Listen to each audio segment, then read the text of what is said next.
Saudara-saudara, selaku Ketua Umum Tim Pembela Ulama dan Aktivis, ini semuanya aktivis, makanya kita bela. Oleh karena itu, hal yang terpenting adalah Jokowi telah menunjukkan kualitas dirinya tidak kompeten sebagai presiden, karena jargon yang dia sering ucapkan kerja, tapi untuk digugat dia tidak siap kerja. Tidak ada, tidak berani datang, tidak gentle. Kalau dia gentle sebagai presiden, digugat sama rakyatnya, dia datang sendiri. Itu yang idealnya hukum itu begitu. Bukan ngutus-ngutus orang. Ngutus orang pun nggak punya legalitasnya. Tidak ada surat kuasa, tidak ada surat tugas. Nah, oleh karena itu kesempatan prosedur 3 kali.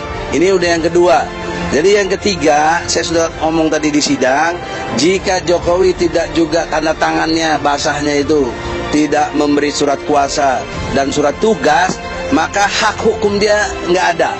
Otomatis gugatan kita harus diputuskan dengan secara first take, kita dinyatakan unggul, menang, dan Jokowi harus menyatakan putusannya mengundurkan diri. Itu tuntutan kita, ya. Nah, yang kedua, ini peristiwa 3 hukum dalam konteks jenisnya. 1 hukum perdata, 2 hukum pidana, 3 hukum tata negara. Ini sekaligus berjalin berkelindan. Banyak orang mempersoalkan saya di medsos, saya lihat kayaknya nggak ngerti hukum. Ini pintunya perdata, buktinya diterima sama hakim. Kan hakim terima ini. Disidangkan. Nah, dari peristiwa perdata ini ada unsur pidananya, bisa nanti, itu nanti. Apa? Pasal 421 KUHP, yaitu sebagai aparatur negara, pejabat, dia memerintahkan sesuatu atau membiarkan sesuatu dipidana 2 tahun 8 bulan. Pasal 421 KUHP. Nah, dia kan jelas banyak memerintah, banyak melakukan satu pembiaran terhadap satu situasi yang ada. Kena dia. Nah, tapi karena mekanisme presiden tidak bisa dipidana, tapi bisa di impeachment, maka masuklah hukum tata negaranya. Gitu loh. Nah, semua itu bermula dari pengadilan yang bersifat perdata ini. Jadi masyarakat mesti ngerti bahwa kita ini bukannya nggak ngerti hukum, sangat mengerti hukum. Ya, oleh karena itu, poin terakhirnya, minggu depan, ya, warning buat Jokowi yang terhormat, ya, presiden kita semua, Anda digugat oleh klien saya ini sebagai prinsipalnya, itu dia tadi menyatakan kekecewaannya, maka diharapkan minggu depan malah datang dong, gentle dong. Masuk ke NTT jauh-jauh datang, minta 3 periode segala macam, itu hak dia lah. Tapi kesini kenapa nggak datang? Ini panggilan hukum loh. Jadi kalau tidak datang melecehkan pengadilan, dan kita anggap dia hak hukumnya hilang dan harus diputus, dia menyatakan mengundurkan diri.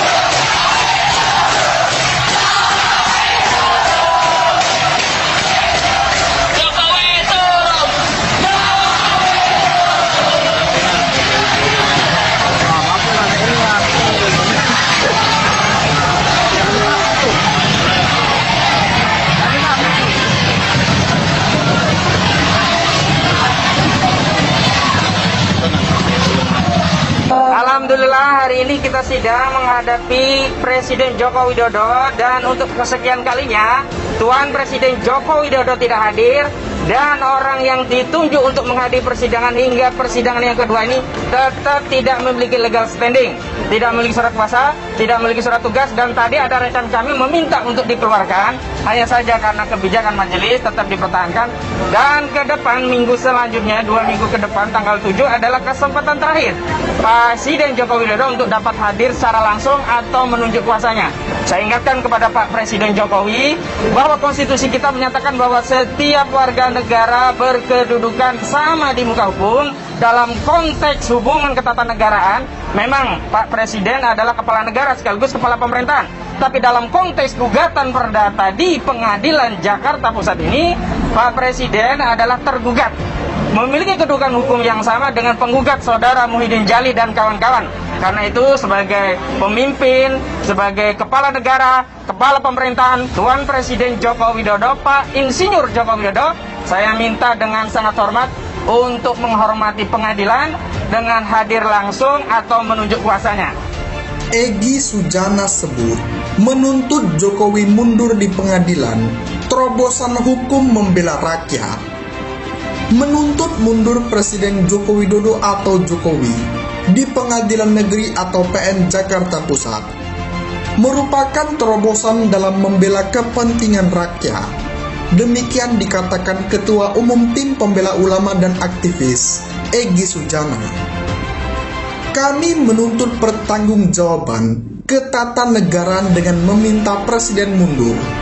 Dan jika tidak legowo, kami meminta DPR RI mengaktifkan proses pemakzulan Presiden dengan mengaktifkan hak kontrol Dewan kepada Presiden, ungkapnya. Kata Egy, sejumlah kebohongan, janji-janji palsu, dan disfungsi peran Presiden Jokowi untuk merealisasikan tujuan pemerintahan adalah pelanggaran hukum terkategori perbuatan yang melawan hukum. Secara perdata, hal ini memenuhi unsur perbuatan melawan hukum dalam pasal 1365 KUH Perdata yang menyatakan setiap perbuatan yang melawan hukum yang membawa kerugian kepada orang lain, menyebabkan orang karena salahnya menerbitkan kerugian mengganti kerugian tersebut. Egy mengatakan dusta dan janji-janji palsu Presiden Joko Widodo seperti ada dana 11.000 di kantong, tidak akan utang. Buktinya utang menggunung yang per Desember 2020 telah melampau angka 6.000 triliun rupiah. Janji tidak akan impor, buyback Indosat, dan sederajat kebohongan dan janji palsu Presiden Joko Widodo. Klien kami sebagai bagian dari rakyat Indonesia sangat dirugikan oleh tindakan Presiden Joko Widodo yang mengedarkan kebohongan dan janji-janji palsu. Karena itu, secara hukum, klien kami sah menggugat Presiden Joko Widodo karena telah melakukan perbuatan melawan hukum.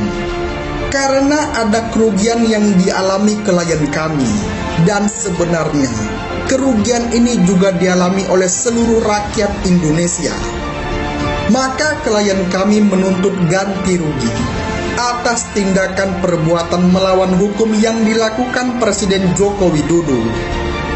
Karena persoalan kerugian tidak dapat diukur dengan natural uang, maka klien kami meminta Presiden Joko Widodo untuk mengundurkan diri sebagai bentuk tanggung jawab kerugian sekaligus pertanggungjawaban jabatan. Kata Egy, mengenai pengunduran diri ini, hukum juga telah mengaturnya. TAP MPR nomor 6 tahun 2001 telah memberikan sandaran legitimasi bagi pejabat yang gagal menjalankan amanah untuk mengundurkan diri. Soal Presiden tidak mau tunduk, tidak mau memberikan kompensasi ganti rugi dengan mengundurkan diri, maka kami juga menggugat DPR RI. Gugatan dilayangkan agar DPR RI kembali mengaktifkan fungsinya, terutama fungsi kontrol terhadap eksekutif melalui aktivasi hak angket, hak interpelasi, hingga hak menyatakan pendapat atau HMP jelasnya.